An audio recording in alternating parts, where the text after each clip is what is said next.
morning students. This is 10th standard science biology video class, video 1. In this video, we are going to see the lesson breeding and biotechnology. Dear students, this is unit 20, breeding and biotechnology lesson.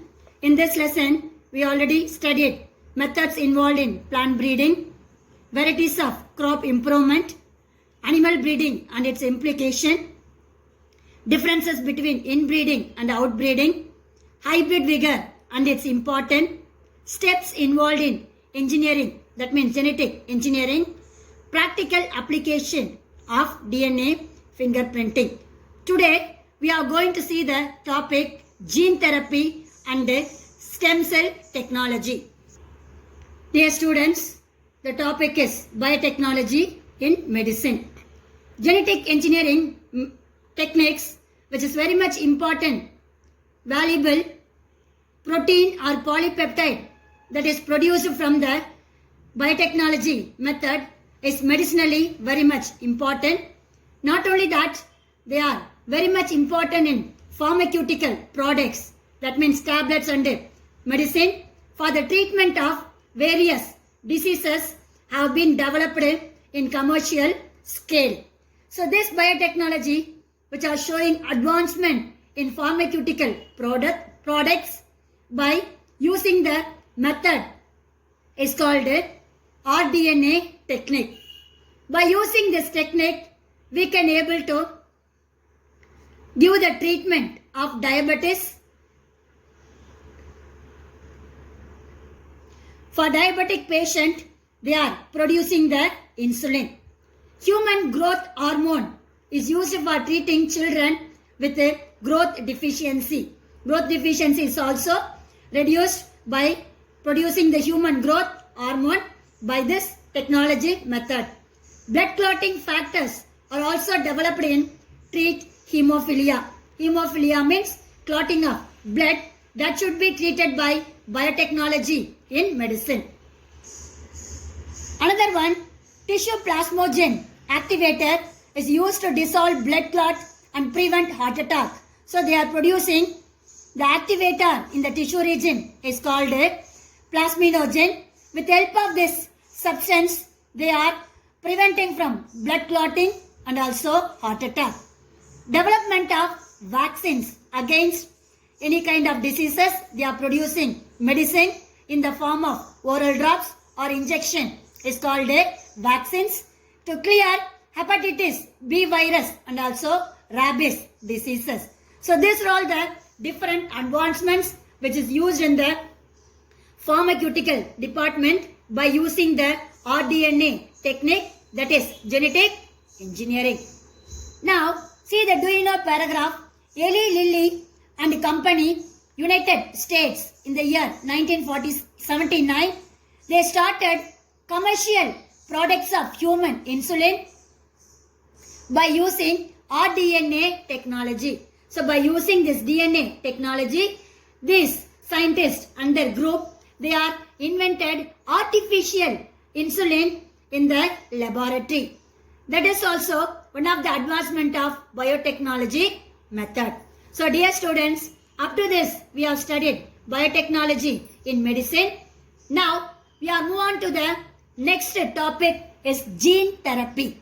So what is gene therapy?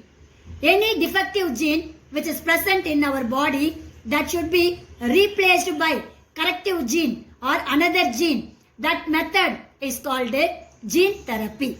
See, gene therapy refers to the replacement of defective gene. That means any problem in the gene arrangement and structure by the direct transfer of foreign gene or functional gene. That means they should be replaced by another gene into humans to treat genetic disease or disorder.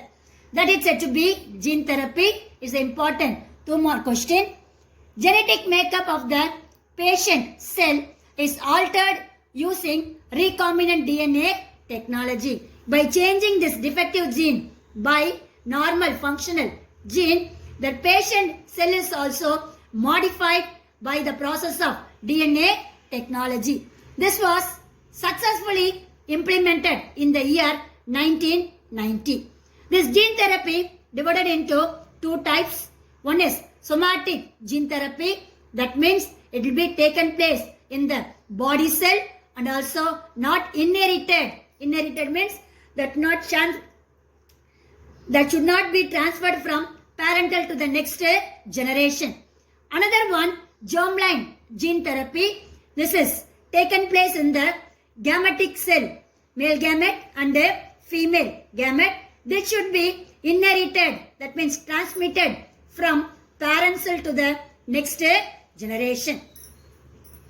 Here, gene therapy conducted till date has targeted only somatic cells. That means out of these two type of gene therapy, somatic gene therapy is showing the more advancement when compared to germline gene therapy.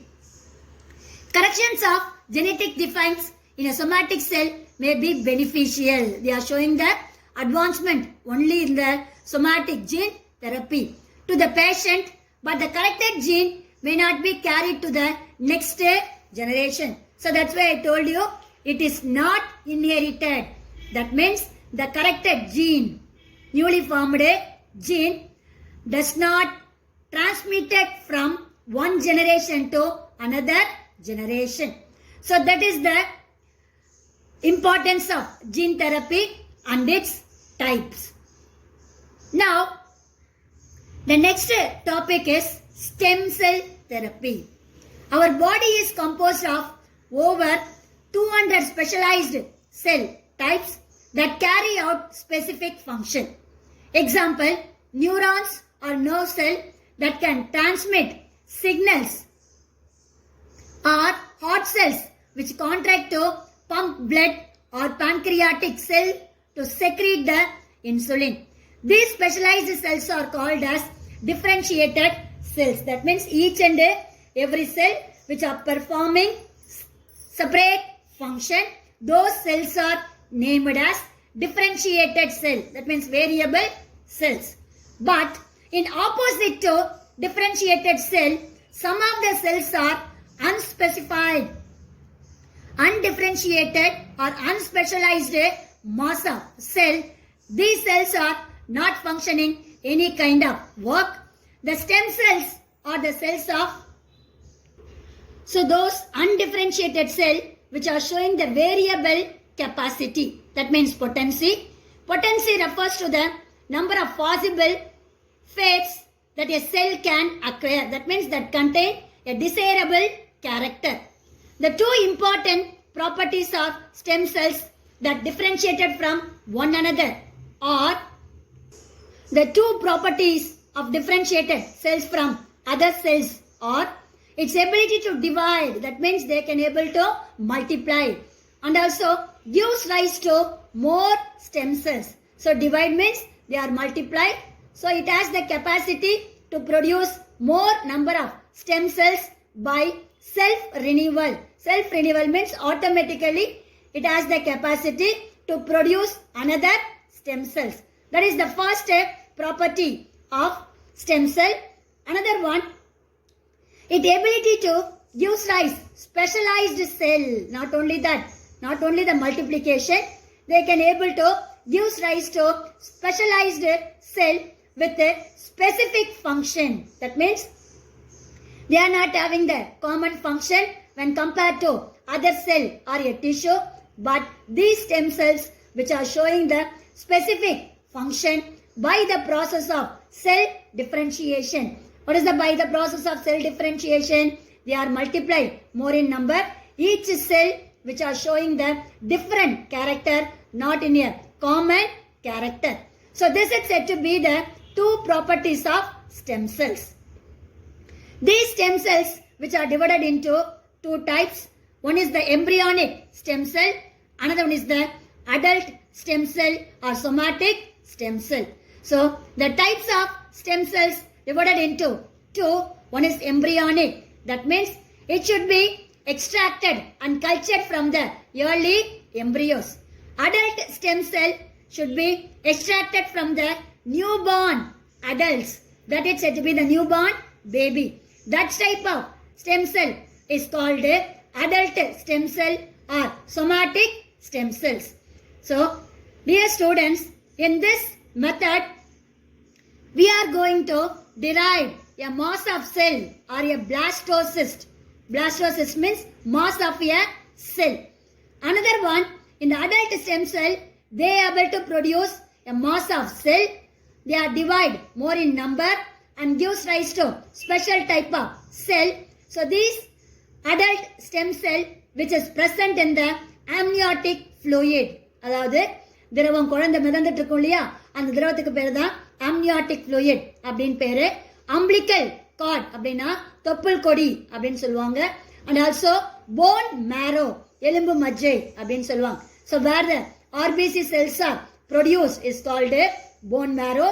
These are all the different types of cell which has the capacity to produce another organism. So dear students, up to this I conclude my video. Remaining we will see in the next video class. God bless you. All the best children.